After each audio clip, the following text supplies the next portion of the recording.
So we started this weekly interview here at Chabad of Calabasas. Last week we did Benny. We had a two-hour schmooze with Benny. It was very enjoyable. So this is our second week, and we're doing your inspirations, your heroes and inspirations. So it's clear from Chazal, from Yiddishkeit, that the stories of the people that teach in the Gemara, the stories of the rabbis, becomes much more famous even than what the same people taught.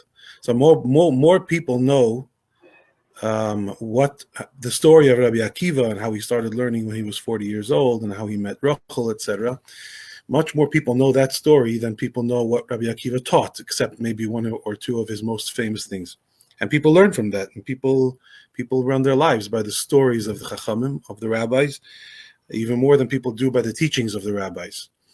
And also halachically, if a rabbi teaches one thing in halacha, and then conducts himself according to a different opinion, then the behavior is the final ruling, more than the opinions. So the stories of people who teach are just as important as the teachings that they are teaching. So therefore, we thought that it would be a good idea, instead of hearing directly the teachings, hearing your ideas, but for now,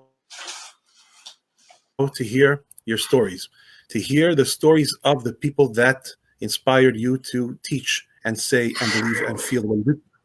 So therefore, I chose a gallery of pictures, of photographs, and I'm going to show you the photographs one by one.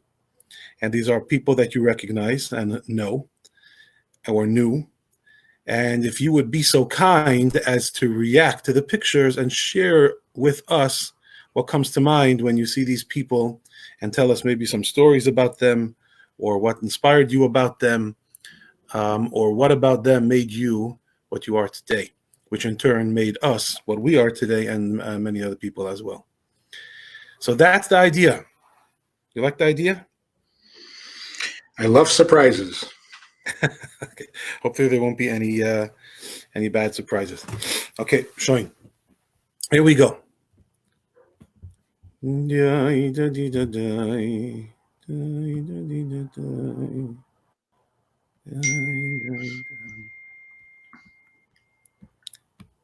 Okay, we start with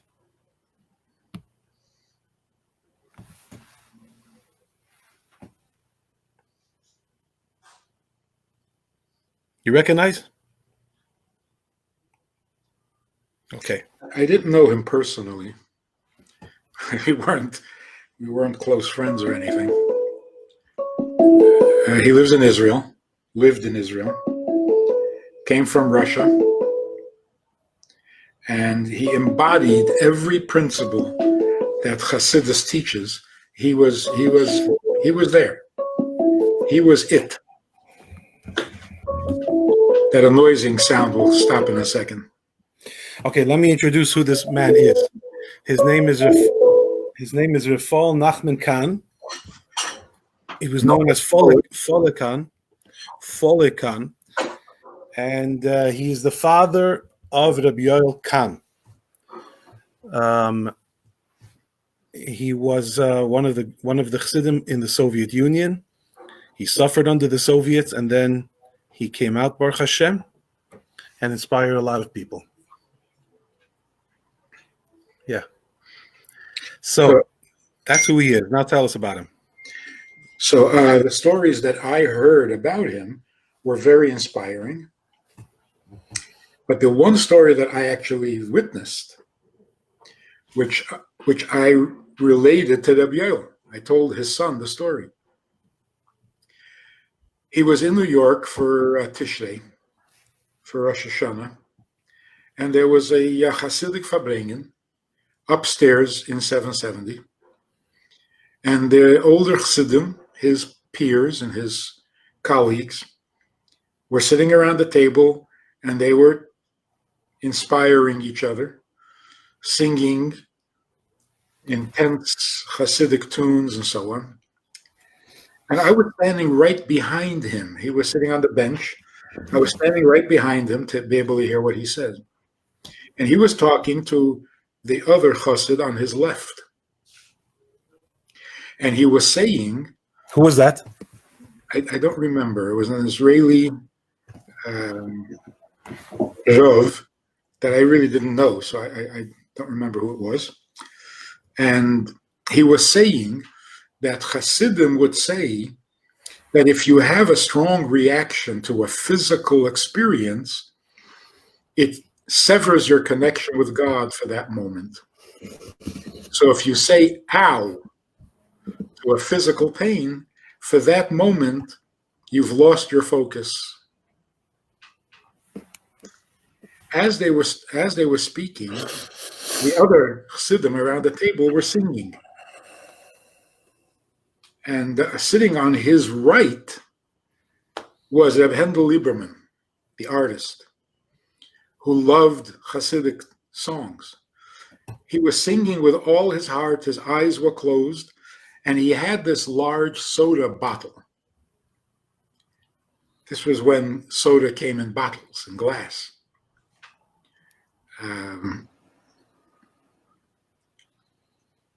So he had this bottle, and he was pounding on the table with the bottle to the tune. Now, the pounding was disturbing the conversation.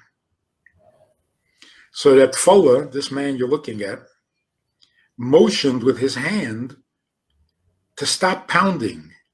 So he moved his hand on the table saying, like, stop pounding. And the bottle came down on his fingertips like a solid, intense. I heard the bottle meet the bone.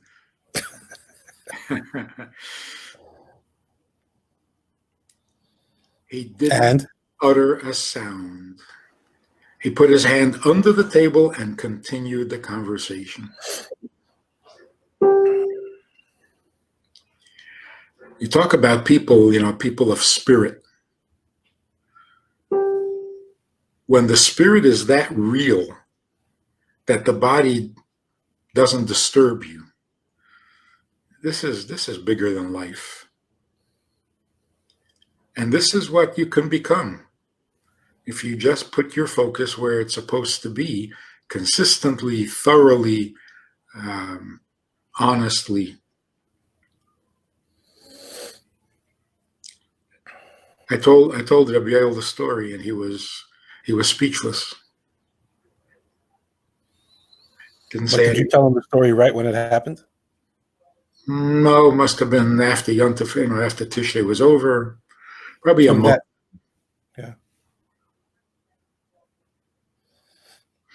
This is also the man who spent 2 years in a remote village, in exile, in the remote village of Che, off of the river Ob, near the Arctic Circle. The communists banished him there. And the Samoyeds, who are the natives there, developed a very impressive respect and love for this man. And they're very primitive people. But they saw something so real, so immovable, unchangeable. There was nothing to eat, obviously. The prison provided a little bit of bread, the government, for the exile, and the only other food available was reindeer meat. The reindeer is a kosher animal, but it wasn't prepared kosher. You have to slaughter it, and you have to salt it, and so he wouldn't eat it, no matter how intense the hunger became. There was no thought of eating. And then when Pesach came around, he would eat only the package of matzah that he received from his wife. The second year that he was there, when Pesach came, the matzah had not arrived, and it was a few days before Pesach. These natives, the Samoyeds, were worried for him. They knew that he would not eat the bread, which is the only thing that he had. And they would run each morning. They would run to the government building. They lived in huts, but the government put up a building. They would run every morning to the building to see if the matzah arrived, because they were so worried for him. Anyway, the punchline of the story is that there was one other Jew among the exiles, and he had been arrested and exiled for he was a common criminal. It wasn't for his activities on behalf of Yiddishkeit. So when the matzah finally did arrive 2 nights before Pesach, he invited this other Jew to share the matzah with him. And the Samoyeds didn't like that idea, because they knew that this other Jew once ate a dead bird, and they knew that Jews are not supposed to do that. So they said, no, don't give him holy bread. He's not holy. Anyway, he made a deal with this other Jew that if he doesn't eat anything not kosher for the next 8 days, then he will share the matzah with him. So the Samoyeds kept an eye on this guy to make sure that he doesn't eat anything he's not supposed to eat. So the poor guy was forced to eat matzah. Not that he wanted to, but anyway, when he returned home at the end of his exile, he told his family that all the years that he was away in the imprisonment and the suffering and the danger and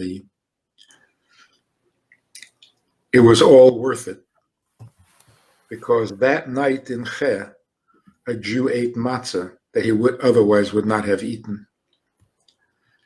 This is the values that these people lived with. 10 years of suffering, hardships, and so on. Yeah, but if it resulted in a mitzvah being performed, it's all worth it. Did he tell these stories, or you heard these stories from other people, or you read the stories? Did he ever talk about his experiences? Not to me. At Farbrengens, he didn't talk about it? I doubt it. And that's one of the features of all of these Chassidim. They hardly ever spoke of their difficulties, of what happened in prison and how they were treated in prison, unless it was an inspiring story. But they never dwelled on the hardships. You understand the difference between the way you grew up, and the way we grew up. You grew up surrounded by literally superheroes. I mean, you're the older Chassidim, when you were 15 years old, you have one by one, you were surrounded by Supermans. People that fought physically the Soviet Union. It's unbelievable. I mean, I grew up with beautiful people, still growing up with very wonderful people, but thank God we don't have anything like this. The closest thing to this kind of heroism is Israeli soldiers, who literally put their life on the line for their fellow Jews. But you grew up with these people davening in shul next to you. How do you?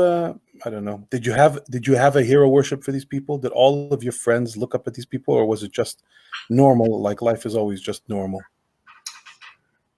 We were humbled and speechless.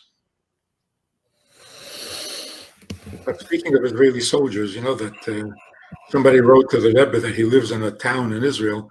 There are no holy sites. There are no holy people buried there. And when he needs to pray, traveling to Yerushalayim or to Tzfas, or Hebron is difficult for him. So the Rebbe said, go to the military cemetery. Everybody there is a pure tzaddik.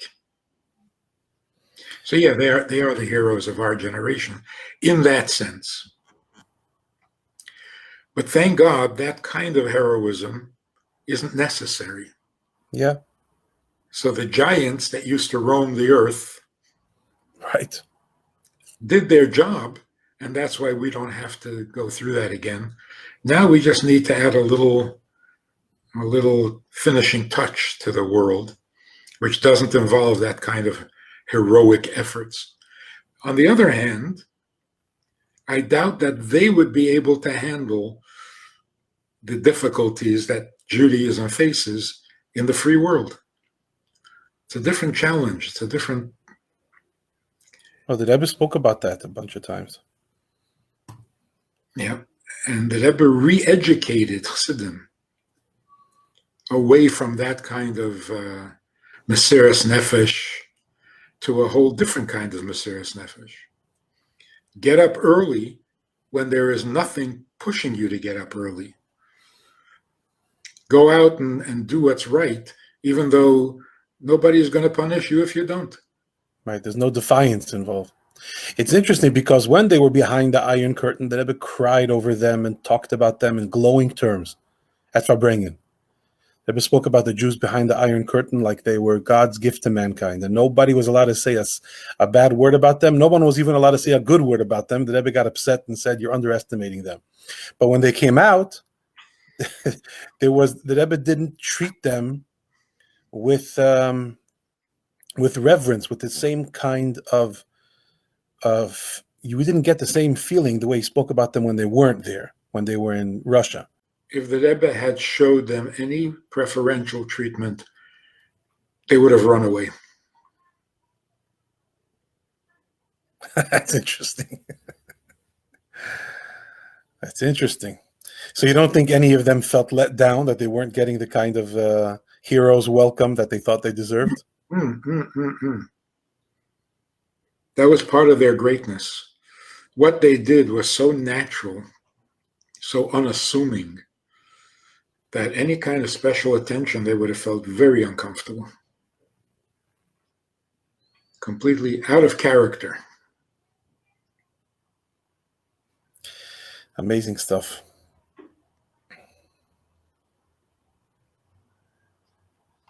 It's interesting because today, when we talk to each other and when we talk to people in our communities, we are telling stories, especially when I talk to kids. We grew up on a steady diet of stories about people like these, like Father Khan. So it was all about heroism and sacrifice. And when you tell these same stories that are, this is in my blood. I can't grow up again on other stories. I grew up and these are my stories. But when you tell the stories to kids nowadays, they don't identify with it. Not only they don't identify it because there was no Soviet Union when they were kids. I still remember the signs, let my people go, that was in front of the shul and everything. But not only because they don't understand, not only because there's no Soviet Union, but because there, in general, there's no we don't feel any kind of hatred. You have to explain to the kids that there was a time when everybody hated Jews, and there was a time when there was a country where you couldn't be Jewish, you couldn't go to Hebrew school. So first you have to tell them about the problem. Then when they appreciate the problem, you tell them about the heroism. It's a different generation. I don't know if these stories even work for to give the Yiddus Shamayim the feeling of devotion to Hashem that we got from hearing these stories. Even Lubavitcher kids. Yeah. It's certainly not the same because we're so far removed from that. Thank God. Yeah. It's like trying to talk to kids about the Holocaust. I mean, unless they learned about it in social studies, first you have to tell them how horrible it was. And why do you want to tell them how horrible it was? Anyway. Today you have to convince them that it actually happened. And that it was a nightmare. Yeah. Anyway. Okay, Father Khan. Now we're going to move along.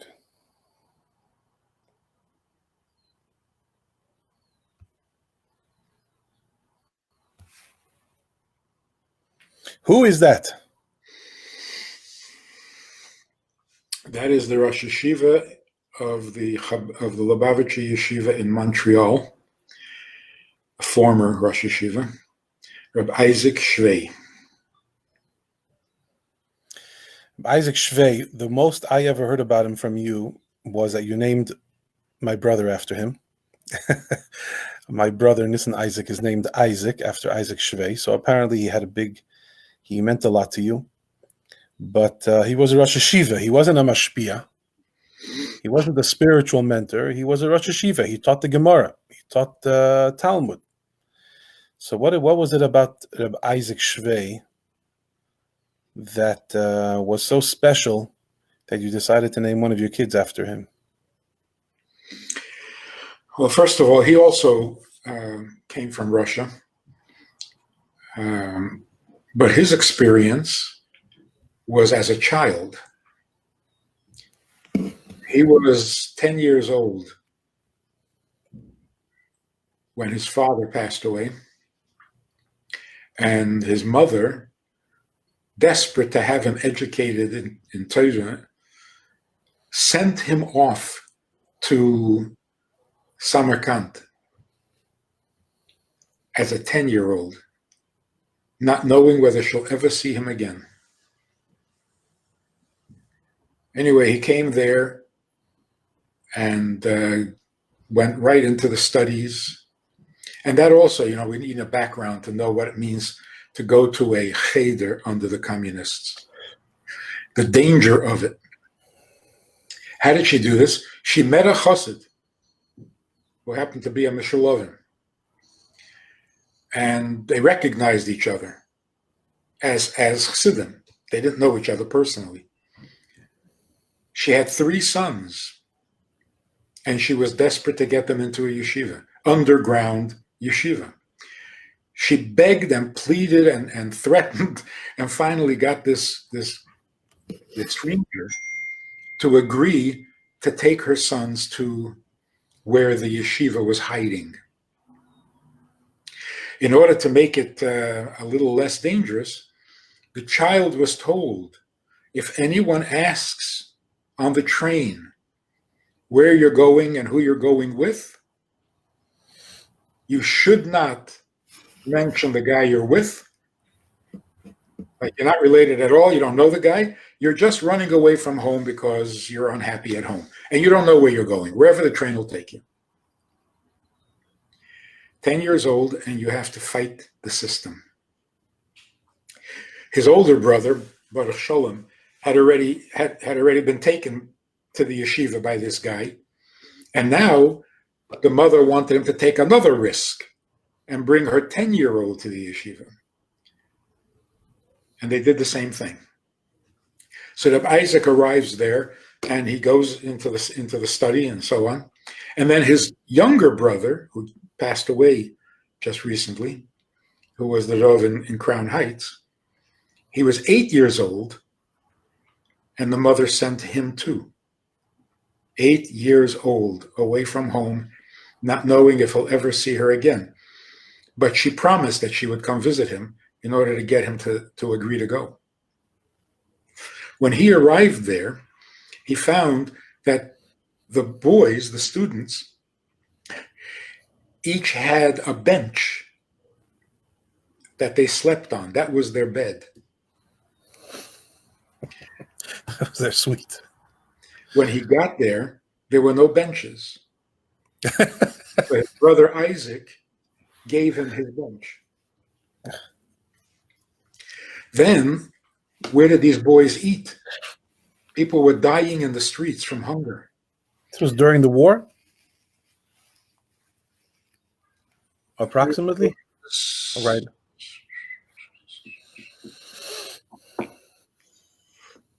I'm not sure. Yeah. I'm not sure they were dying because of the war or just because of communism.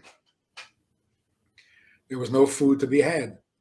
So there were a few wealthy families, Hasidic families, who offered to feed students every day. A little bit that they had. But those were only for kids who came from comfortable homes who wouldn't be able to survive the deprivations. The other kids were given a day of the week to eat with this family. The next day they would eat with another family because the family couldn't give them a week's worth. So they broke it up each day in a different. When his brother arrived, his 8-year-old brother, Reb Isaac, it was called teg. You eat teg. Which days do you eat where? Reb Isaac gave up his place in the rotation for his younger brother. All three of them grew up to be brilliant, refined, incredible human beings. Anyone who met Reb Isaac in Montreal somehow spontaneously came up with the same description: a prince of a man.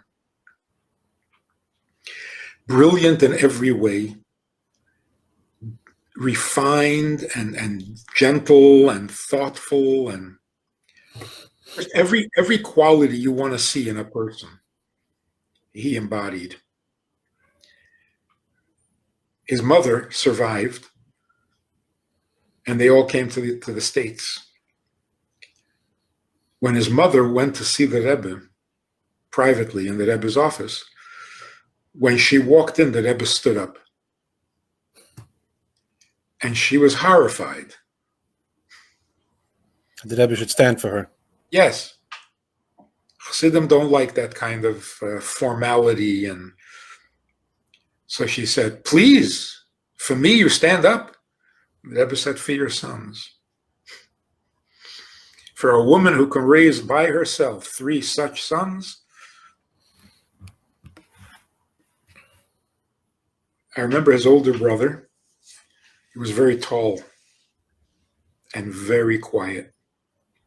And he worked as a typesetter in Schusterman's publishing house. Any sefer, any book that he typeset, he knew by heart. He remembered it all. Hardly ever spoke. Very, very quiet, very private. He passed away a young man. Reb Isaac, on the other hand, was a personality. He was a very respected figure in the community in Montreal, beyond the Chabad community. Anyone who needed advice on almost any subject in the world would come to his house. And his clarity of thought, like people would say, he was a genius in simplicity. So when he explained something, it was so clear, it was so obvious, you had to wonder, like, why didn't I think of that? So he taught me the halachic process. How do you go from a Gemara where there is discussion, theory, debate, different opinions? How do you get to the conclusion? And he did this in one session. I know he did this for many students. He knew exactly what they needed, what step was missing in their studies. And he would come in unannounced, sit down, and fix the problem in your head. And when he did that for me, he was like, I owe him. How old were you when you were in Montreal approximately? How were you? Were there 1 year or 2 years or 3 years or what? 2 years. 2 years. I was 17 and 18. And so while he was the yeshiva, who was the mashpia? Who was the spiritual leader of the yeshiva? The community had a mashpia and the yeshiva had a mashpia. So the mashpia in the yeshiva was Rabbi Greenglass, Wolf Greenglass, and for the community, there was Peretz Mochkin. Peretz Mochkin was in Tashkent during the war years, and that's where my father and my grandfather first met up with Chabad. There was a yeshiva there, as well as Samarkand, and my uncle, who was younger than my father, actually got to study in that yeshiva. And my father was busy supporting the family and taking care of his father, so he didn't get to study much. But the greatness of Peretz Mochkin made a very big impression on my grandfather. And so when we came to America, we naturally gravitated towards the Chabad community in Brooklyn. But Peretz Mochkin was a mashpia in the city, and Rabbi Greenglass was a mashpia in the yeshiva. And you didn't name any kids Peretz or Wolf. Well, Wolf was still alive. He passed away so long ago. Right. Lived a very, very long life. But you did name a kid after the Rosh Hashiva. So did he farbring with the Bachram? Usually Rosh Hashiva doesn't farbring with the boys.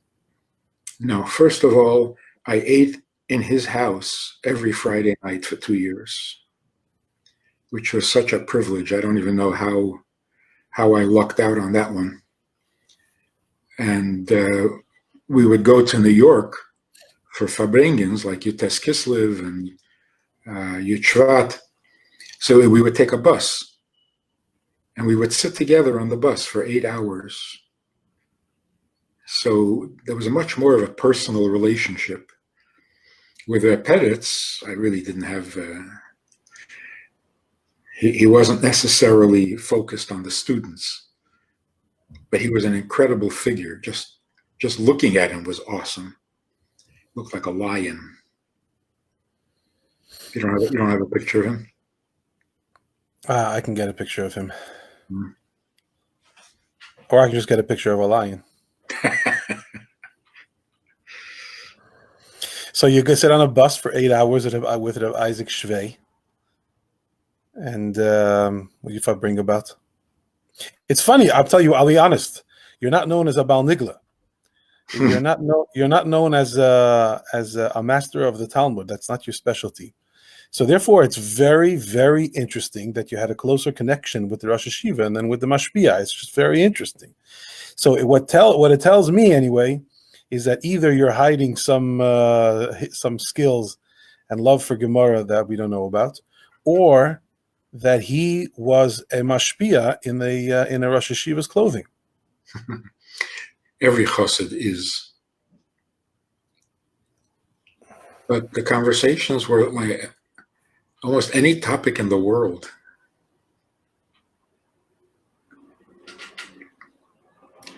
I remember very clearly as we were sitting there and the other students were kind of filing up and down the bus, and he would make a comment about each one. About, this one's greatness and this one's virtue and this one's specialty and so on. And then one student walked by and he said, "This one, just for him, I would start the whole yeshiva."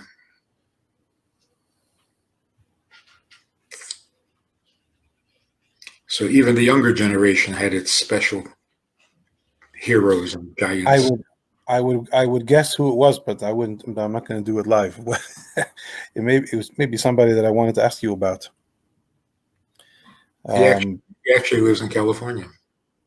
He lives in California. The shliach, yes. Oh, listen to the rescue. There you go. Mm-hmm. Not the greatest picture, but yes. This is Peretz Mochkin. Hey, the picture is not so good. Thank you. He rescued my parents actually in a financial, physical sense. When they came to Tashkent, you couldn't work at any regular job because then you would have to show up on Shabbos. So the alternative was to buy a knitting machine and knit some some clothing and sell it. So when my grandfather arrived, he Peretz found some money someplace, borrowed money to buy a knitting machine for my grandfather to knit socks, because my grandfather didn't know how to run a machine. This is in Kazakhstan, So my father had Uzbekistan, Uzbekistan. and my father had to run the machine and support the family. But I mean, this kind of kindness, a total stranger shows up, you go out and you borrow money to buy him a machine so that he won't starve or have to go work on Shabbos.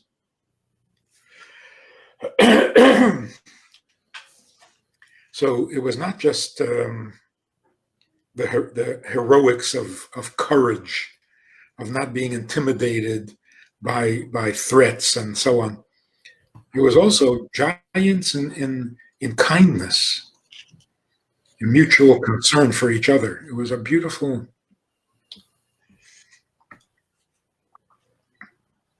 Many of the people in Montreal were, like I just mentioned to somebody, if I had to put together an A team,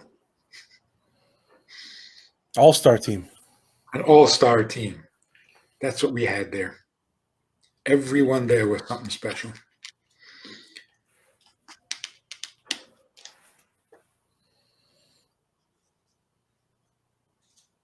Okay. All right. Here's another picture of Reb. See if By the it's a way, better Reb Isaac, before we leave, Reb Isaac passed away from cancer of the throat. Last time I spoke to him, he could hardly speak. He whispered. And I asked him, what's the matter? He says, laryngitis. While he was hiding it? Yep. His wife told me that he would sit and study. He was passing away. This cancer was killing him. And it must have been very, very painful. But he would never say, he would never complain. But she would listen while he sat and studied out loud. And when his breath caught for a second, she knew that the pain had become unbearable for that second or moment. But he never, and he refused to take chemo because it would cause his hair to fall out and he would be without a beard. For that reason, he refused to take chemo? Yeah. Also because he saw others who went through chemo and he was not impressed.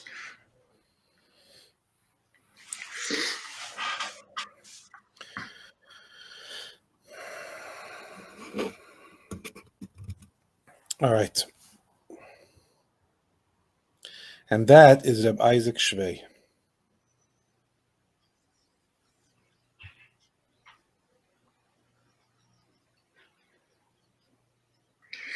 This is like everybody's hero.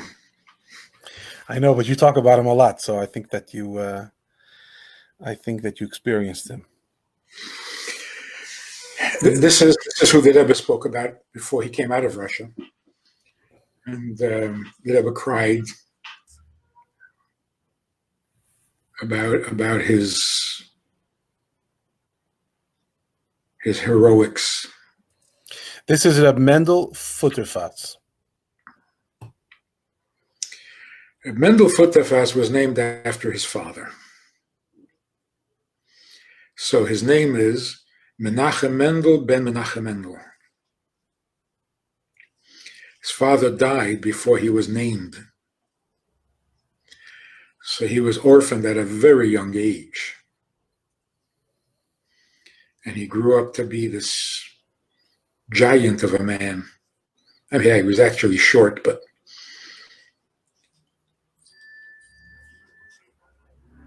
he was the role model for all the other great Chassidim. You know, how you stand strong and defeat communism and atheism Like, it's not an exaggeration. He brought communism to its knees. They, With a they, smile. they couldn't do anything with him. They tried everything. He outlasted them. He outsmarted them. In the labor camps, in the prisons. Amazing guy. But you sat by Fabrengens with him? You listened to him, Fabreng? Yeah. He would tell stories. And what were his shining qualities, other than the fact that he brought the Soviet Union down? When he was done with the Soviet Union, what were his shining qualities after that? With Chassidim, with Bachrim, I mean, he was a bridge between the Rebbe and the Chassidim. Well, in his last years, the Rebbe asked him to move to Kfar Chabad and to become the mashpia in the yeshiva there. And I was so jealous. Imagine hearing from him every day. Unbelievable. Anyway, so a few things I can tell you is he suffered terribly because they knew that he was, when the previous Rebbe left Russia, was actually forced to leave Russia. The Chassidim who took over the leadership of all of Chabad for all of Russia, this Mendel was one of them. And the Soviets knew it. So they really went after him. He knew all the names. He knew where the underground yeshivas were. He knew who had built the mikveh and who had everything. And they wanted that information. They couldn't get it. So I can't imagine what kind of torture they put him through. When he came out, through the intervention of the British government, he moved, of course, to England, where his daughter had a family.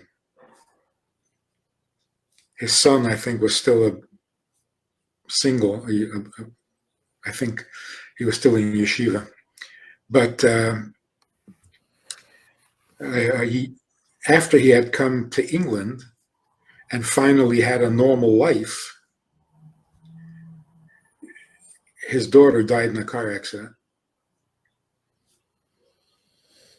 And that year, he came to New York, of course, every year for Yontif. I walked into 770. It was late at night. Lights were off, except for the yahrzeit lights, on the wall, the little bulbs. And I hear voices. So I go in, and I see Mendel is sitting with one of his closest friends, Morozov. Mendel Morozov? Yes. And I really didn't want to eavesdrop on the conversation, but this is what I heard. Mendel Morozov was saying, it's really hard. It's really hard. The tragedy had broken Mendel Futafas. And his friend was saying, it's very hard, very hard. And Mendel said, yes, but if you're a mensch, you lift yourself up and continue going. That's all I heard. Kept me up all night. More than one night. But that's what he did. A short while later, he was back to himself. Look at the sparkle in his eye.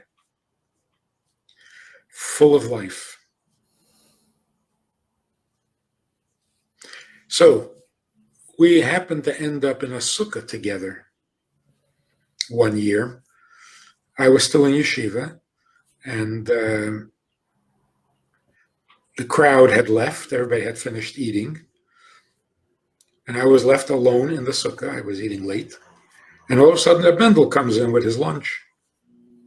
He sits down across from me, and we're talking, and he reaches for something on the table, and his face went pale because the movement had created some pain in his hip or in his lower back or something. And he quickly looks at me to see if I noticed. And I had turned white also. So he immediately breaks into this big smile and he says, "You see, a person has to watch every move they make."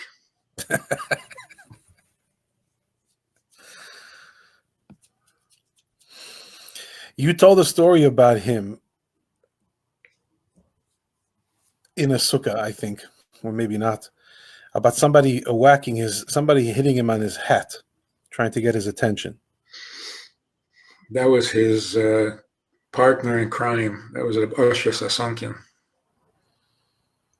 And who reprimanded him? He did. Oh, so okay. So I didn't get the story totally wrong.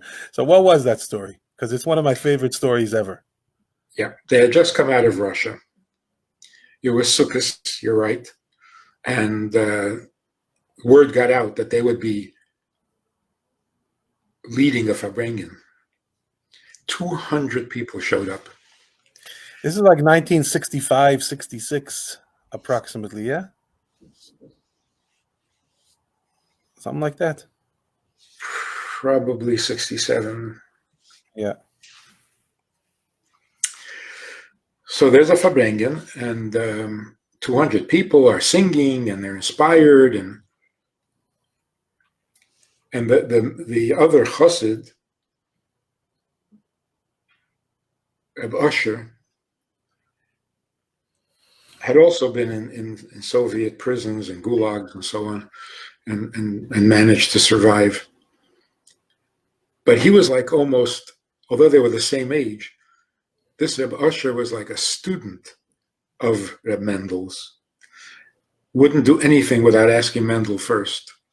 Anytime you asked him to come somewhere, to go somewhere, to do something, da fragen by Mendel.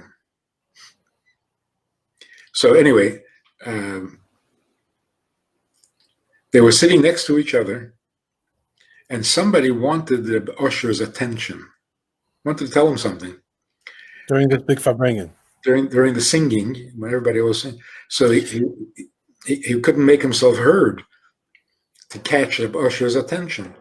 So he leans across the table to kind of, slap him on the cheek and get his attention. Farbrengen. Reb Usher saw the hand coming, and he instinctively pulled back. And Reb Mendel noticed this. And Reb Mendel turned to him very, very sharp, and he said to him, "One day in America, and all of a sudden you're afraid of a slap? Pull yourself together."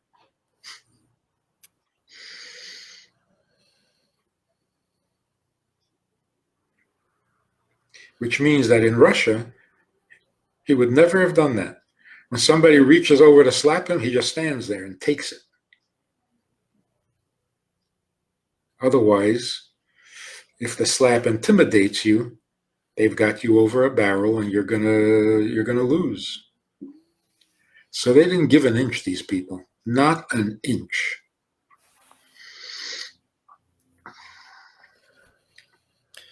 Yeah, you see, that's what I'm talking about. You said it, if I bring in, you could have the most amazing chassid, inspiring personality.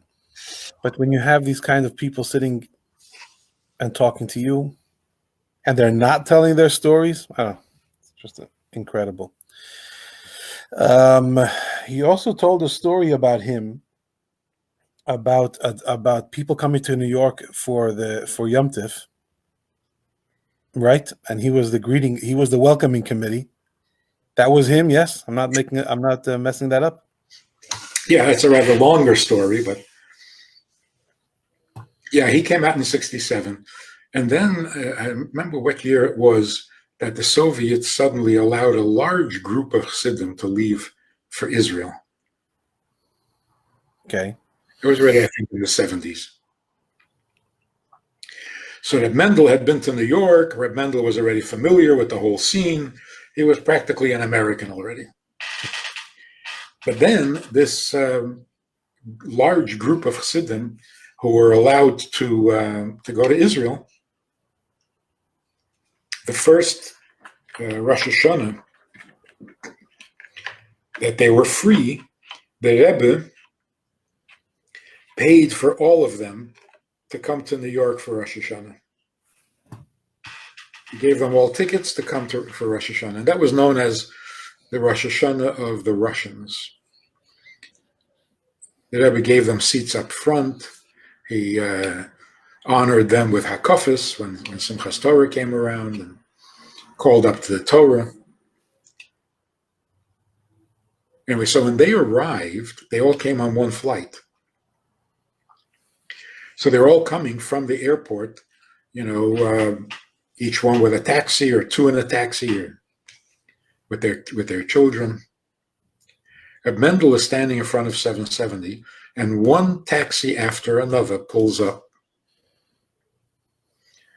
And the people in the car are the Chassidim that Mendel had not seen in many, many years. Because either he was in the labor camp or they were in the labor camps and they missed each other. Some of them he didn't even know were still alive. Must have been an amazing time to be alive. So I'm standing there, teenager, and I'm just overwhelmed by the intensity of emotion. You don't see that kind of emotion in the West.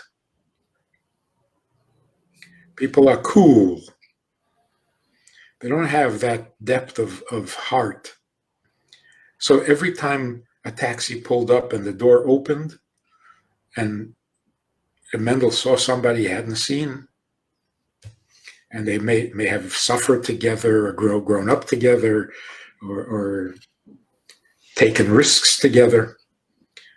Of course, they embraced each other, and the emotions were so thick you could cut it with a knife.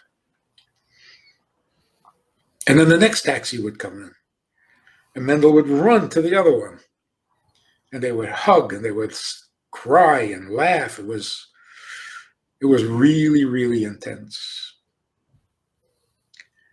The only person that I knew who had that depth of emotion, both for joy and for pain, was my mother, because she was also from Russia. Anyway, one taxi after another, and there must have been 15 of them. And Mendel is overflowing with emotion. And between taxis, he kept saying, "Now that's an airplane. An airplane that brings such guests. That's airplane." That's what airplanes were created for. The existence of airplanes was now justified. So as I'm standing there, and he is going through these intense memories and reliving all sorts of stuff, you would think that he was pretty preoccupied. But he noticed me standing there and gawking at what was going on. This American kid who doesn't understand what friendship is and what emotions are and what joy is and so on. How do I know he noticed me? I'm standing there and some guy walks by. Mendel falls on his, around his shoulders, and he's kissing him, and the guy is like, "Excuse me." He wasn't from the taxis, and he wasn't from Russia. He says, the guy says to Mendel, "Excuse me, I'm from England. I'm British." So the Mendel is still holding on to him, and he turns to me, standing there gawking, and he says, "No, so if he's from England, you don't have to kiss him." He felt like he had to teach me something because, a kid is standing there, an older chassid, a mashpia. Amazing, the presence of mind combined with the intensity of.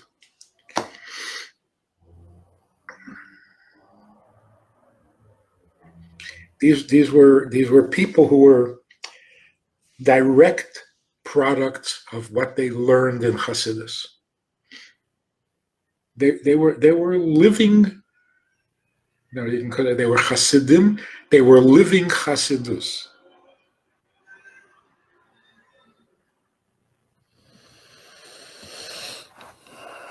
It is the biggest question. Just remembering from my days in teaching yeshiva in Minnesota, why do we need to learn this stuff? And when you read about military training, and you see how the soldiers, without their training, they wouldn't have survived. They wouldn't have won. And there's a huge gap in the kids' minds between what they're learning and then what they're going to be doing in their life, even if they're going to be on shlichus or whatever. But how does it apply? And when you hear about these guys, Mendel Futerfas, this is a Mendel Futerfas, was probably the same age as the Rebbe, maybe younger. Anyway, the point is he was in yeshiva. I don't know. Maybe he was in yeshiva during the Soviet problem, but the preparation, like you just say, they was a perfect embodiment of what he learned in yeshiva. When you study Chassidus, then you go out in the world, and the Chassidus that you studied helps you to bring the Soviet Union to its knees, even though it doesn't talk about the Soviet Union. It's magical. It's also awesome to think about these Hasidim we're talking about when they were growing up together. Reb Isaac Shvei was a young student in the yeshiva when Reb Mendel was one of the older students in the yeshiva. Now that's a yeshiva.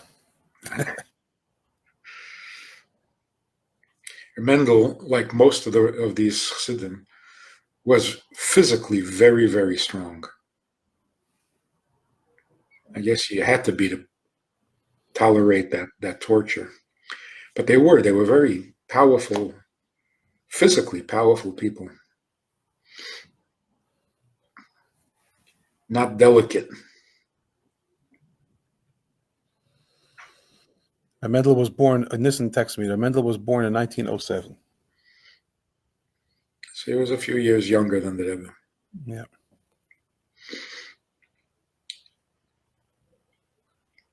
Somebody asked him, just very innocently, how were you able to do that? How did you survive all that? And Mendel's honest,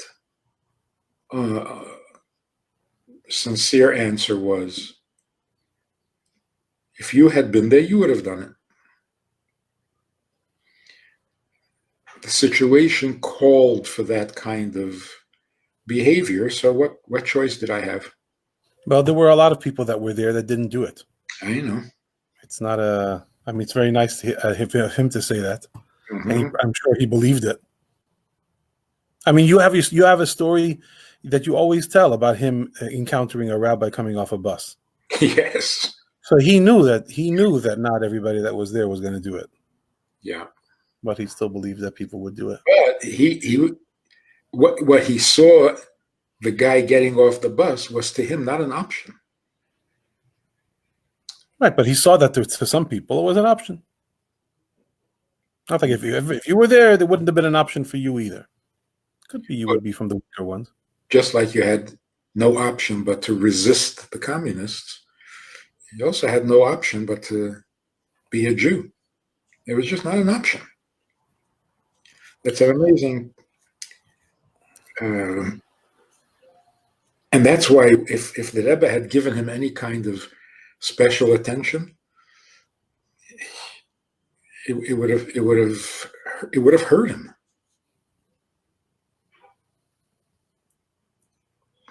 Actually, I was there when Reb Mendel arrived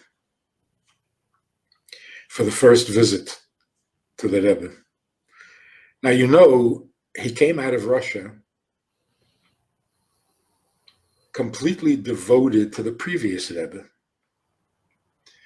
And if you have any idea of what a devotion to a Rebbe is, it's in your genes, it's in your DNA. It's a loyalty. And to switch to another Rebbe is like switching to another grandfather. It's personal. It's intimate.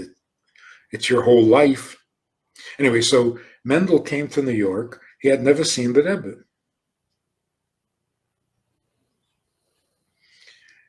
And the Rebbe had spoken about him and cried when he spoke of him. So obviously, when Mendel was arriving, we all wanted to see how this first encounter between a chassid and his new Rebbe, we foolishly thought we would see something. So I was standing on a bench upstairs in 770 for Ma'ariv. And Reb Mendel had come in before the Rebbe, like everybody else. And then the Rebbe walks in. And I'm looking at Reb Mendel and I'm looking at the Rebbe. You wouldn't know, you could not tell that anything unusual was happening. They were both containing the emotions. It was on the outside, you saw absolutely nothing, which was so impressive.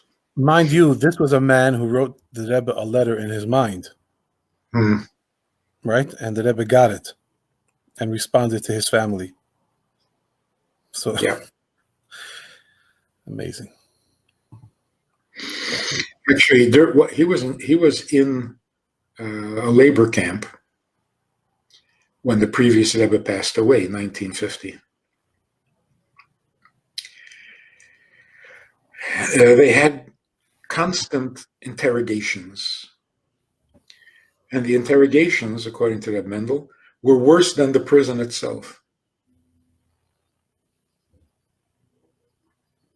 It was mental torture, and they were good at it.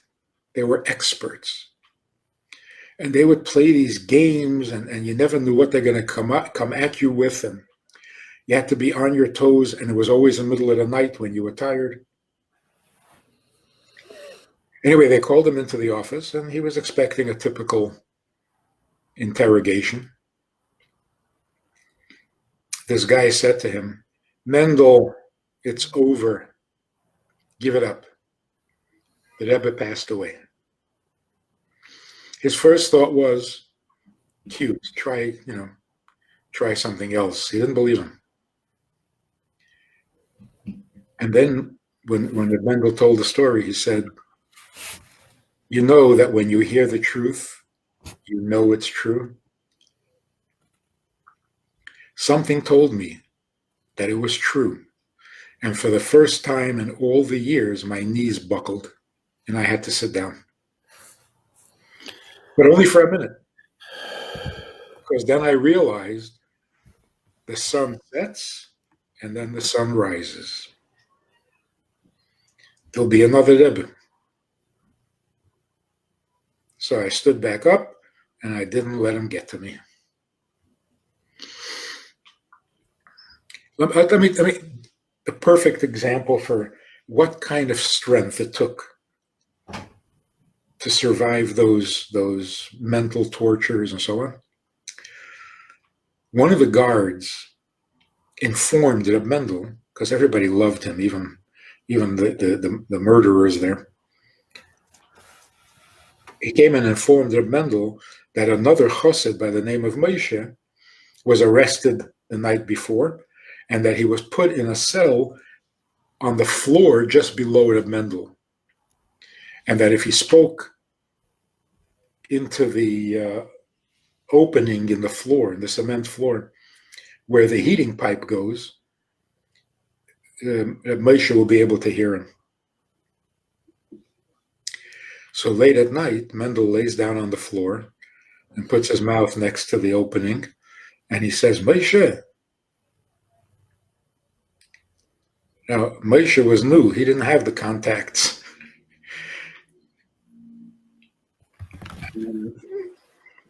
And Moshe says, who is this?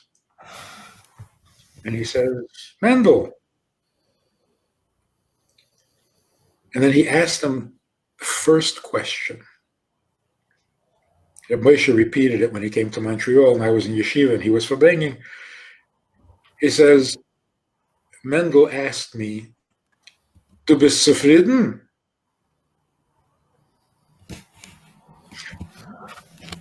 Are you content?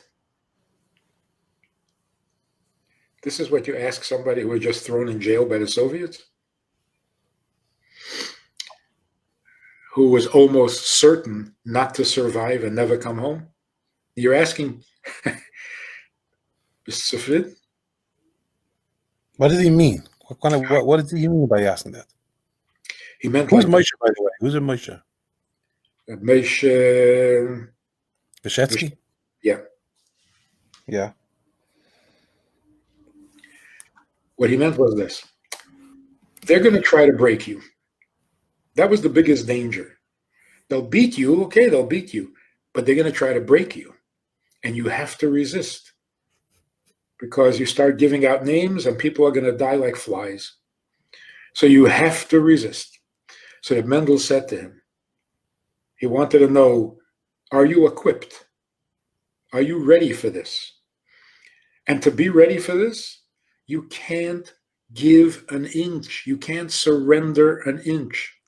If you're not content to be here, they're going to get to you. If you're, what is the word? In any way disturbed, in any way made uncomfortable by the fact that you're here, they've already gotten to you. Don't give an inch. You're here because you're supposed to be here, because God brought you here. It has nothing to do with them, and you're perfectly content to do what God has in store for you. And yeah, fine. I'm here. But if you're, what is the word, disquiet, then you're starting to crack already.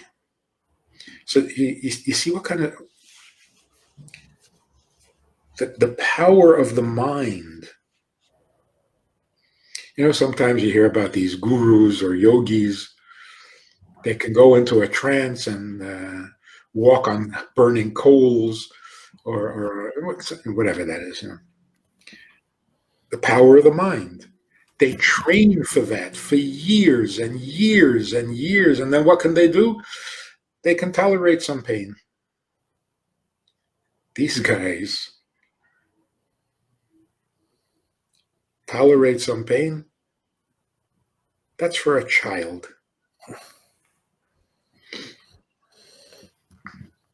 So, like you said before, we can hardly relate to any of this. But some of those qualities are necessary not only in a crisis, you know, not only when lives are at stake, but when the meaning of life is at stake. I remember hearing from a soldier. I don't know if I read it. where this soldier had been through very difficult circumstances and had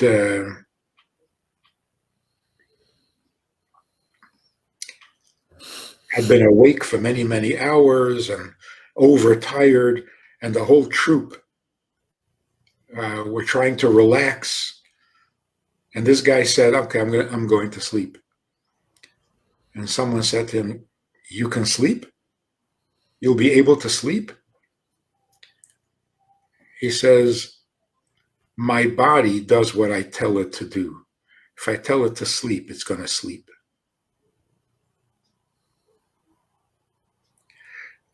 This is necessary not only when you're at war. This is what a mensch is. A human being is an intelligent being, which means that everything he does begins with intelligence, even sleeping. The body doesn't dictate, your mind dictates. So your body sleeps when you tell it to sleep, and it eats when you allow it to eat.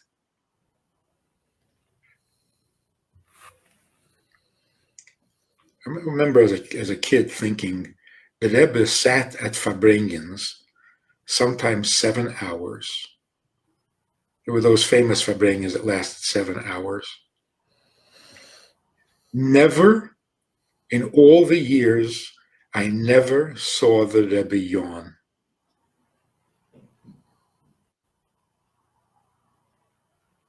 Why? You don't yawn in front of people.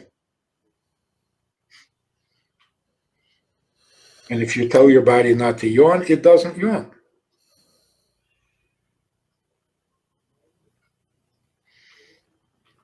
Yeah. All right. It's amazing stuff. You know why you don't yawn in front of people? Why? Because it makes them yawn. It's for some reason it's contagious. And that the Rebbe didn't like. Like talking to people who were yawning.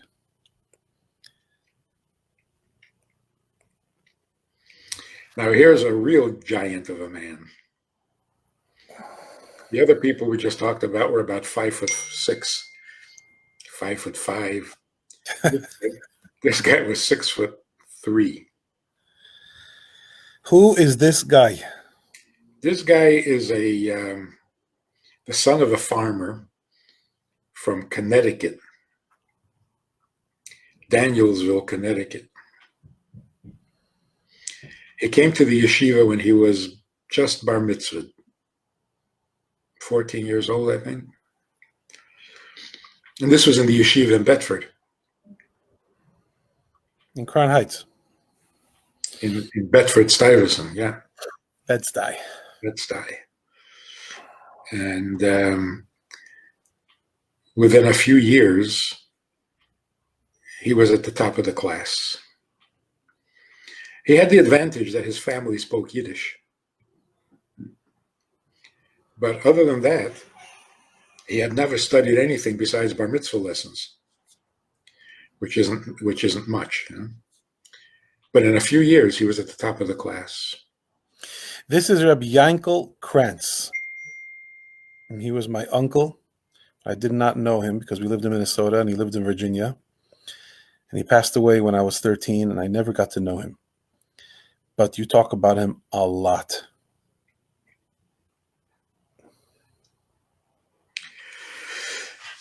Yes, he was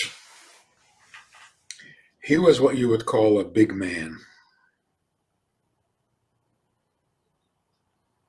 Multi-talented. And he became a real model of a chassid. Money meant nothing to him. Physical things, material things, it meant nothing to him.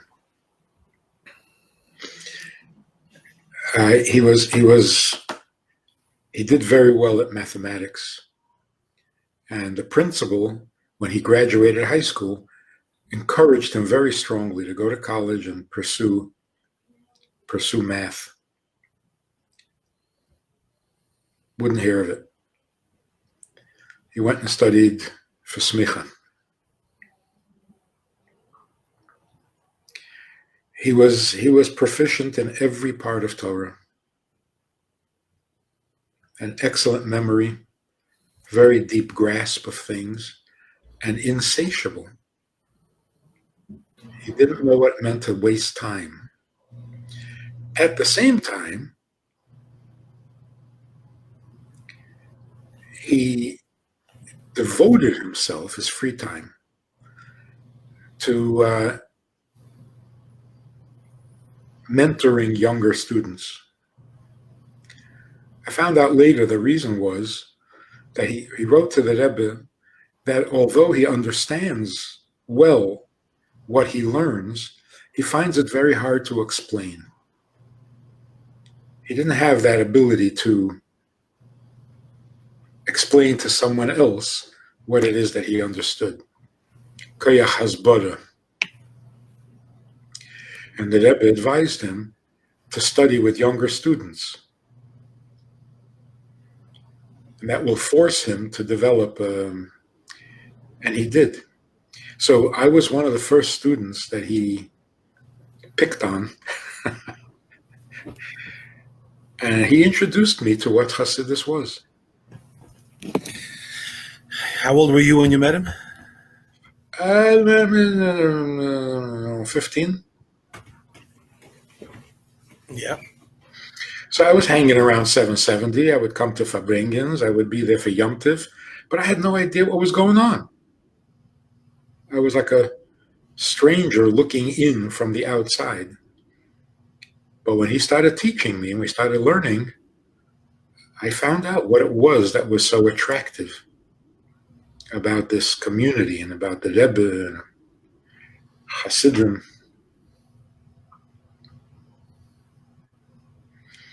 But he was, when he did something, he did it thoroughly. So we learned once a week. And he actually got me into learning. I was not into learning. And when the summer came and I was away at camp, he would write me a letter every week. This is commitment. And this is. And then there were about 8 or 9 other boys that he spent time with and encouraged, and so he was just a young man himself, but he was already a Pied Piper. Who was his mashpia? Who was his inspiration? Rebbe Yoel. He introduced me to Rebbe Yoel. And Moshe Harrison. He was very moved by Moshe Harrison. Moshe Harrison at that time was the mashpia in Newark. Later, the Rebbe forced him to become the administrator in Morristown. But he was the mashpia, Moshe Harrison. And Yankel would tell me with tears the incredible Avas Yisrael that he saw in Moshe Harrison, the Edelkeit. So when I was in Montreal,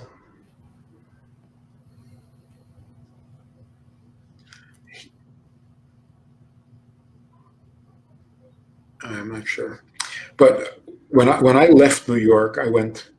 There were certain options, which yeshiva you want to go to. I chose Montreal. He chose Newark.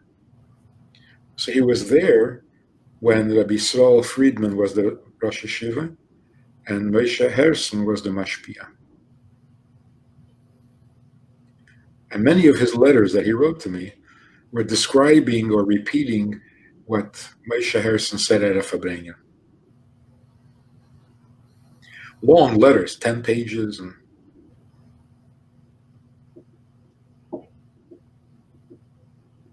So then he became the shliach in Detroit. And within 2 years, he had the whole town wrapped up. He was just so capable. He made it look so easy. The fundraising and the teaching and creating a community around himself, which is the sign of a chassid. And then when he moved to San Diego, within a couple of years, he had a mikveh built, he had a Chabad house going, and he took over the day school. He had the whole town. And then he went to Virginia, where there was absolutely nothing, and he had to start from scratch, and did the same thing.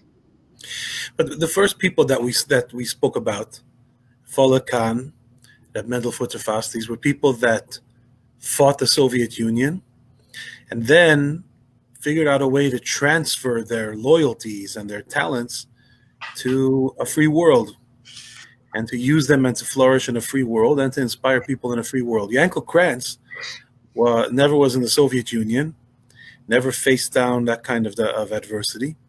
So he was the first American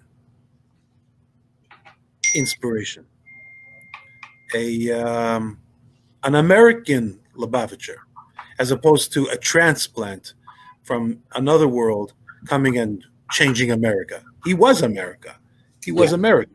Mm-hmm. You said he grew up on a farm? Yeah. He grew up on a farm where? In Connecticut. Apple Pie Town, Connecticut. So, and as far as I know, he was never in jail. Yeah, I was going to say, by the way, recently the government is giving these grants to organizations, including Chabad houses, and the prerequisite, none of those Chassidim that you spoke about before, none of them would have been able to get the grant, because the question is, has anybody involved with this thing ever have a criminal record, ever been convicted of a crime? I don't think in that whole generation there was a single Chassid who was not convicted of a crime or had some kind of a criminal record, at least in the Soviet Union. But here you talk about an American kid learning from an American inspiration. Remind me when Mendel came to Israel, and he heard that there is a shliach who visits the jail, the prisoners in Akko, and he said, "Can I go with you?" Yes, sure. Anyway, he walked into the prison. He looked around. He said, "Nah, this is not a prison. This is camp." And that's a maximum security. And he said, "Nah, this is nothing." I'm surprised the prison let him in. Usually, if you have a convicted of a crime, you can't go in. None of the Rabbeim would have been able to get this grant with the criminal record in the Soviet Union. But he was an American guy. Yes. So how did he differ for you from being inspired by Fola Khan and Mendel Futterfast, and now you're being inspired by Yankel Krantz, Danielson, Connecticut? What did he bring to the table that those Chassidim didn't or couldn't? Well, English. That you could actually speak about these things in English was a very enlightening. Now, the beauty of it was that many of the values that the Chassidim in Russia developed under those conditions, he had developed under these conditions, which just showed that the principles are universal. The ideas apply to everybody, everywhere, under any circumstance. I mean, that was the previous Rebbe's ultimate challenge. What works in Russia, they said to him, will not work here. This is driven by anti-Semitism. The devotion to Yiddishkeit is driven by hatred. Yeah. And in Russia, in Europe in general, obedience was a familiar thing. You didn't ask questions because that was dangerous. You did what you were told because that was life. First there was a czar, and then there was a communist party. You did what you were told. Now you come to America and nobody can tell you anything. You're John Wayne. So all the leaders, all the rabbis were convinced that you can't reproduce what you had there, because there in their experience and in their mind. There it worked because people didn't ask questions. Well, if you don't ask questions and you just do what you're told, of course, anything will work. That's how they saw Judaism in Europe. Of course, Chabad never saw that. In Chabad, you did mitzvahs and you worshipped the Eibishter because it was right and because you understood it and because it was internalized. So to the previous Rebbe, this was not even a question. Of course, it's going to work. It's emes. To say it can only work if you beat people and dumb them down so that they'll do whatever you tell them, that's not emes. That's shallow and it's false. It's superficial. But to actually see it happen gave the Rebbe a lot of pleasure. The previous Rebbe. Every American kid who became a Chassid and started learning Chassidus and acting Chassidic, it gave the Rebbe so much pleasure. He writes about it. He marvels at it. So what was it? What was it about the American personality, like in Yankel, that that resonated with Chassidus? I mean, there had to be something, not just the universalness of it, but I mean, him and Chassidus, from what I've heard from you, they were like two peas in a pod, and he was from Connecticut. I never really asked him what initially inspired him. I know what inspired his mother. When she came to check out the yeshiva before she sent him, she saw these two students coming down the stairs. One of them was 6'5". The housewife? Yes, and the other one weighed 300 pounds. She said, "This is a good yeshiva. They feed you here." So that's what inspired her. But I don't know what inspired Yankel initially. He comes as a 14-year-old. He suddenly is in a yeshiva where everybody is religious and observant, and I don't know what did it for him. Maybe it was at a Burial's Tanya class or something. I don't know. But eventually, the idea of changing the world really resonated with him. He was that kind of guy. You got to change the world. Just to buy yourself a house and live in it? What's that? That doesn't take any talent whatsoever. But to come in and change a community and build a community and inspire people and make things happen, that was him. That was him. And he could do it with his eyes closed. Well, he was, from all reports, a certain kind of shliach, and to a certain extent, it seems to me, anyways, that he blazed the path of the way Chabad houses function today. To some degree. Not a scholarly, otherworldly rabbi that sets up shop and attracts people to him, but the kind of a guy that can go horseback riding with kids. And yet not be that kind of person, but to be a person who, in his own mind, lives head and shoulders above everybody, not just physically, but that he lives with Chassidus. And yet, he can put on an apron. I mean, not that, I don't know if Yankel did the model matzah bakeries, but these kind of activities where you are with the people, despite the fact that in your mind you are living in a book called Tanya, looks like Yankel was one, if not the first, he was one of the first to make such a thing happen. He was much more than just a teacher. He once told me when I was just starting, we were sitting on a bench on the Eastern Parkway, and he said, one of the signs of intelligence is that you can communicate with anybody. And that was one of his big talents.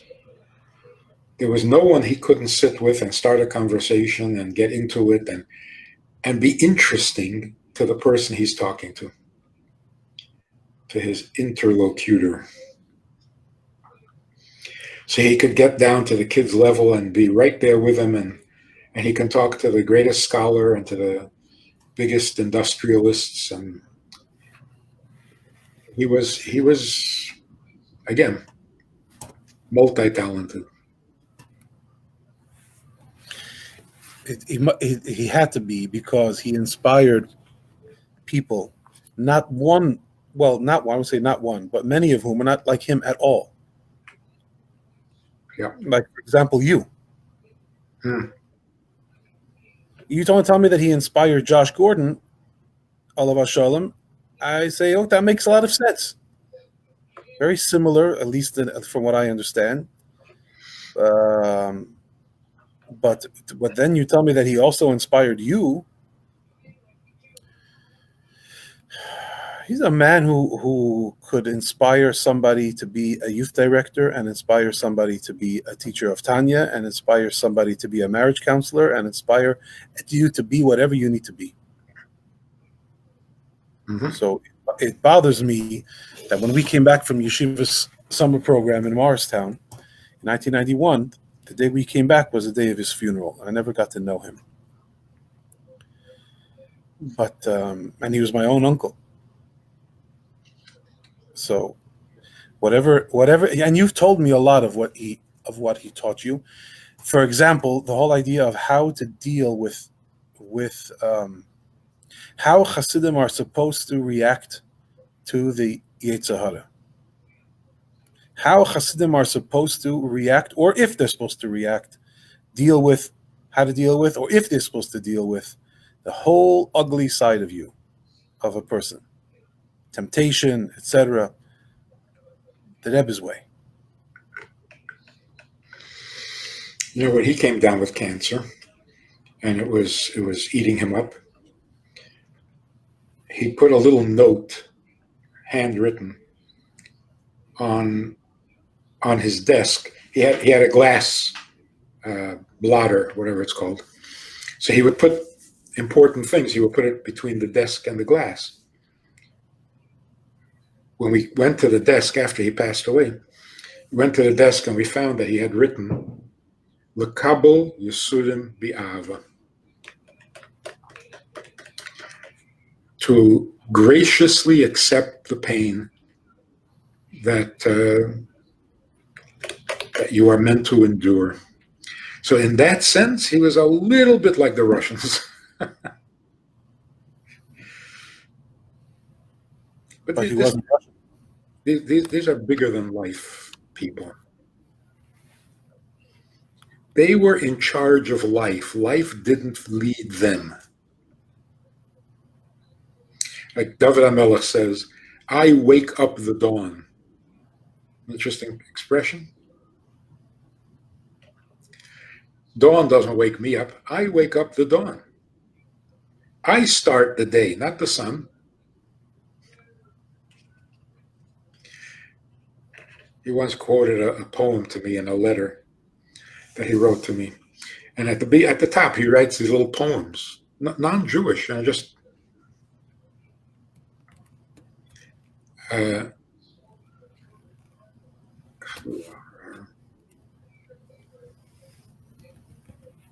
no matter how straight the gate, how charged with punishment the scroll, I am the master of my fate. I am the captain of my soul.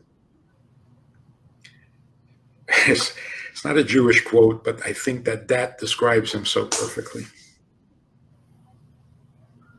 Nothing scared him. I just saw that quote. Really? Just saw that quote. What have you been reading? Maybe I'm embarrassed to say I just saw that quote. I didn't know it was from Yankel Krantz. He didn't write it; he just repeated it.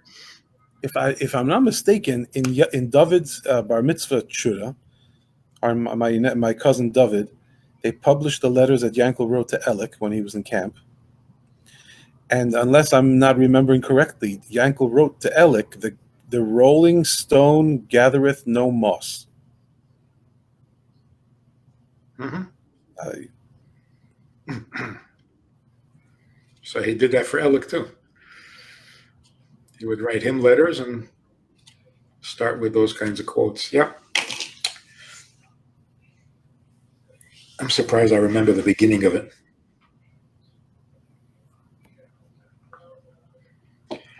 That was 50 years ago, my friend. More. Okay, let's do more, or at least a little bit more. We're going to skip it at Yoel because we'll get back to him a different time. I want to know who got you excited about Sefer HaSichos of the Frierdiker Rebbe. I believe that I could be justified in accusing you of having most of your knowledge from Sefer HaSichos.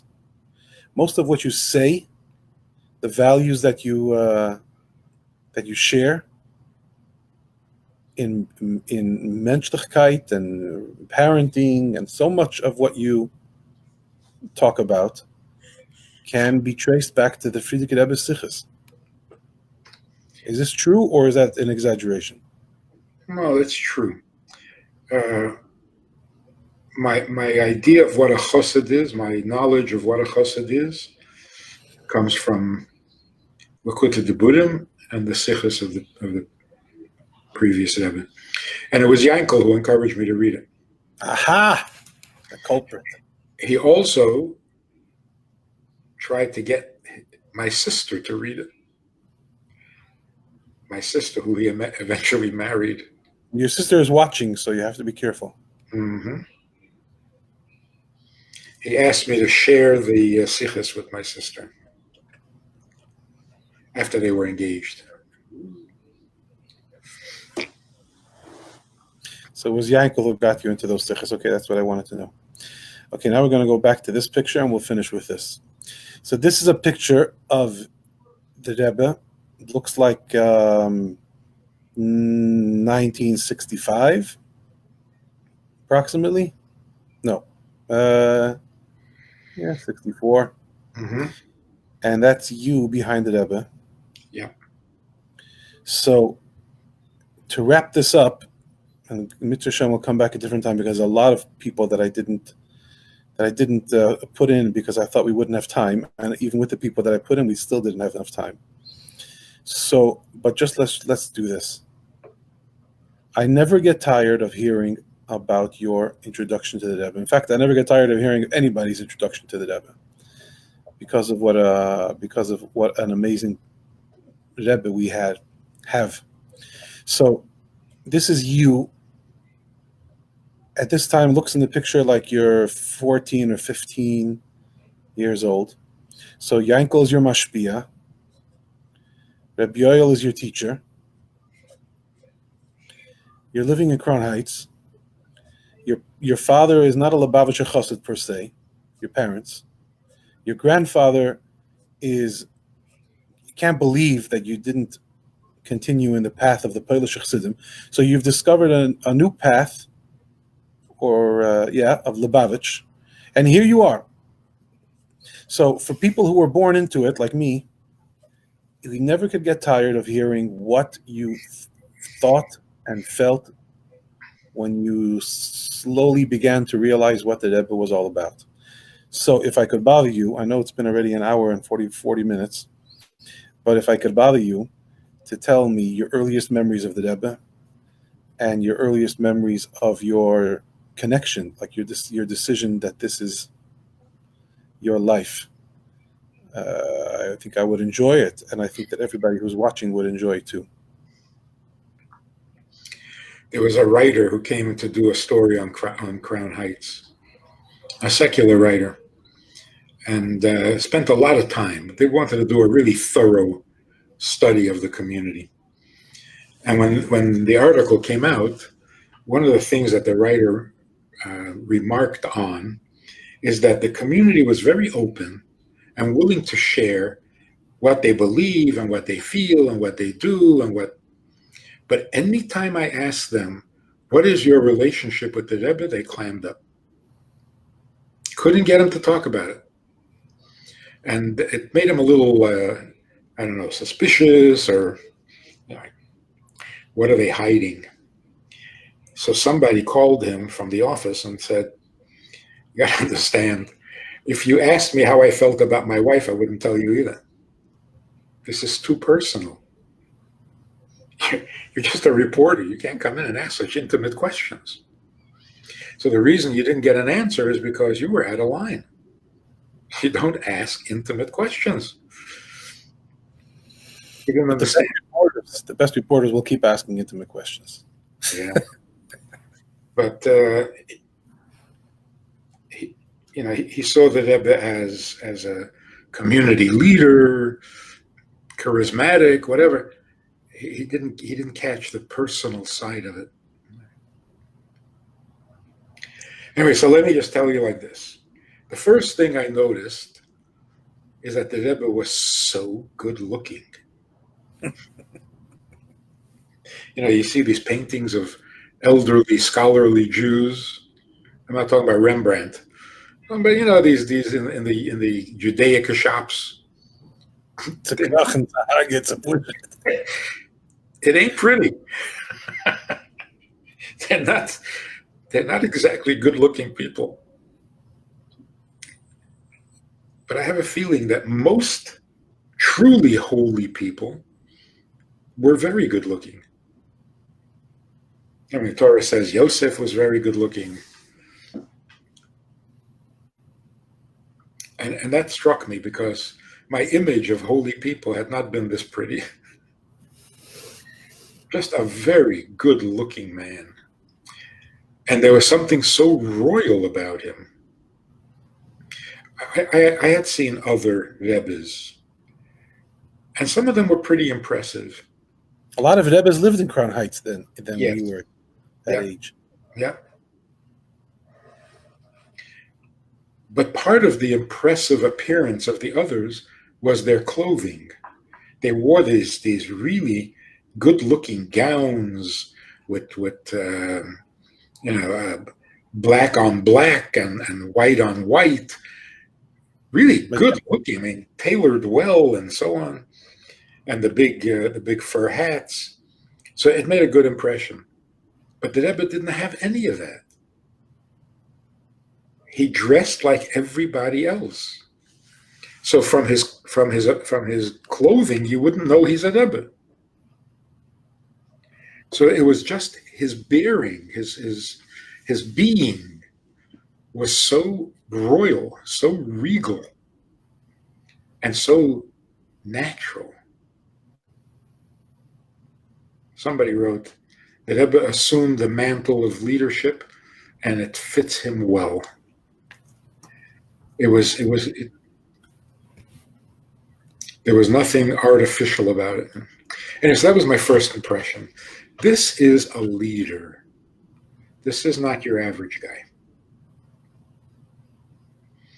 Then Yankel started teaching me about what a Rebbe is, the levels of souls and the collective soul and the neshama, and then the Rebbe's brilliance. I mean, all these people were so smart. I was surrounded by people who are just, a Bioil is beyond description. I mean, if we had to find the 10 smartest people in the world today, he would certainly be among them.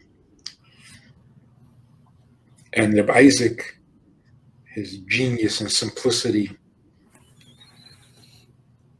Yankel, and yet any one of them would tell you that compared to the Rebbe, they're not even in the same universe.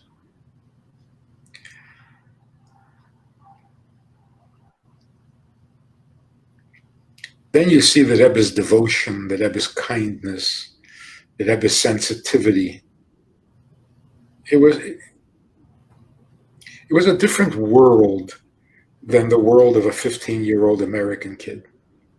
Different world. And it was a beautiful world. One of the first remarkable things about the Rebbe is the way he davened, as you can see in the picture. There was no outward expression or sign. Drama. Huh? Drama. Yeah. It was all so real. It was all so. At that time, I thought to myself, I've seen people daven intensely, but the intensity was physical, swaying, bowing, shaking, jumping up and down, screaming words out loud. And that was meant to be the way that was impressive to people. Then I saw the Rebbe davening, and I thought, wait a minute. If you're really speaking to God, how dare you jump around and dance and sway? And if you talk to me that way, I wouldn't listen. Hey, you talking to me? Talking to me, stand still. So just the dignity of the way the Rebbe davened,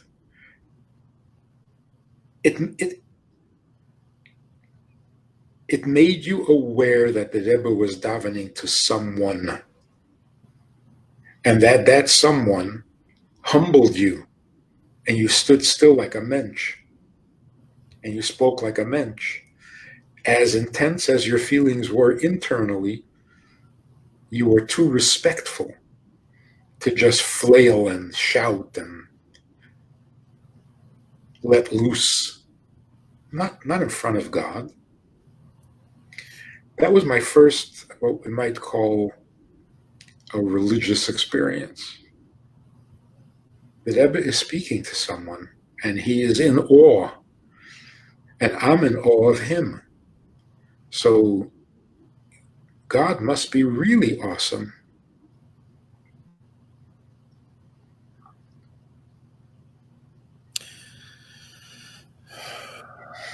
And then that happened before this picture.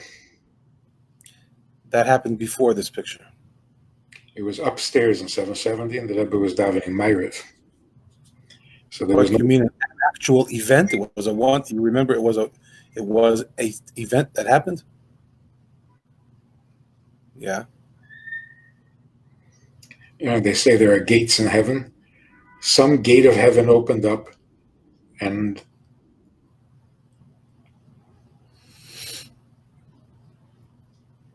God became real.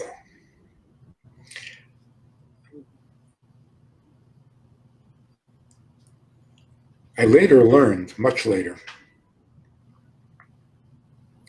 that a Rebbe is in complete control of his presence, of his effect, of his energy. So I was standing there as a 14-year-old, and this vision or this awareness just struck me very, very vividly. Did anybody else have that same experience that day, standing there behind the Rebbe davening?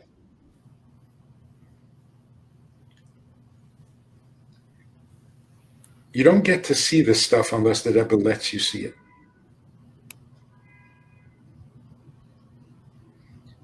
So that was the Rebbe's first gift to me. I didn't realize it at the time. But yeah, you learn, you find out. If the Rebbe shows up in your dreams, it's because the Rebbe was willing to show up in your, otherwise you can't. If you see something about the Rebbe that inspires you, it's because the Rebbe let you see it. Otherwise, the Rebbe concealed everything. What did you say? I am the captain of my what? No matter how straight the gate, how strict, no matter how charged with punishment the scroll, I am the master of my fate. I am the captain of my soul. Right. So you talk about Chassidim, who were the master of their own souls, and that never allowed themselves to do anything that they didn't tell themselves to do. When you take it to a Rebbe, who controls not only his thoughts and his words and his behavior, but even his effect on other people. That's very cool. I once asked your mother, Bubby Friedman, why when she came to America, she connected with the Lubavitcher Rebbe if she wasn't a Lubavitcher Chassid. And Bubby laughed and said, "Weil geret Russisch," because he spoke Russian. And she was Russian. So she enjoyed the Rebbes that weren't Polish, that were Russian. A Rebbe that spoke Russian was very good. But it was clear that your parents, Bubby and Zaidi, loved the Rebbe very much. And that must have, if not on the same kind of level that you're talking about, it must have opened up the door to the Rebbe in a certain way, knowing that your parents felt very close to him. Or did that start later? Yeah, we Led them to the Rebbe. we jumped in first, and what we were seeing, that we were bringing home, my mother liked what she saw.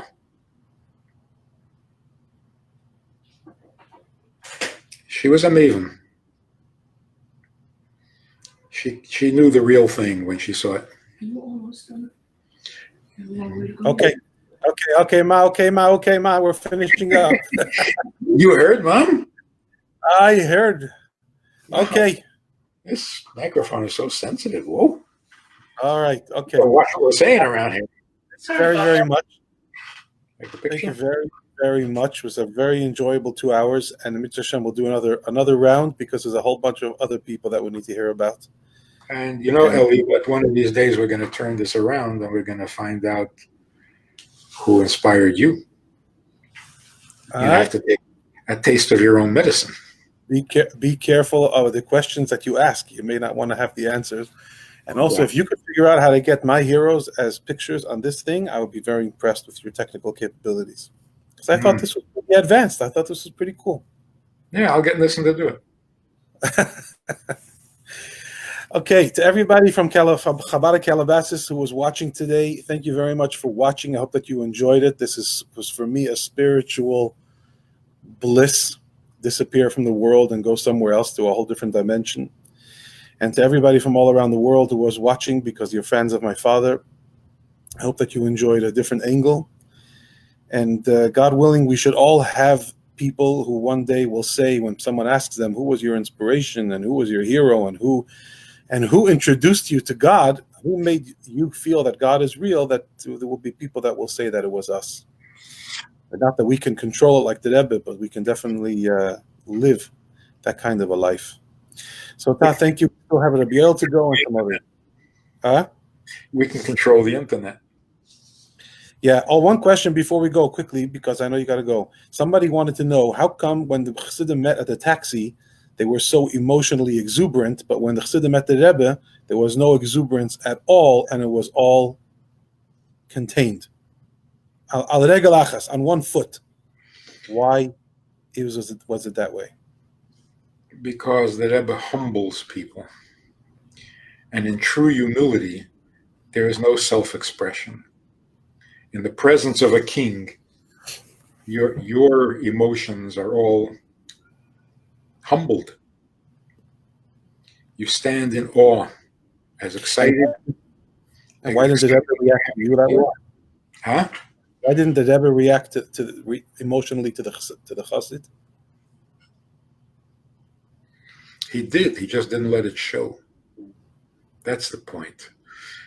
You keep emotions inside when that's appropriate, and you express them when expressing it is appropriate. But you don't just gush. That's the mind controls the heart. It doesn't deaden the heart. but it tells the heart when to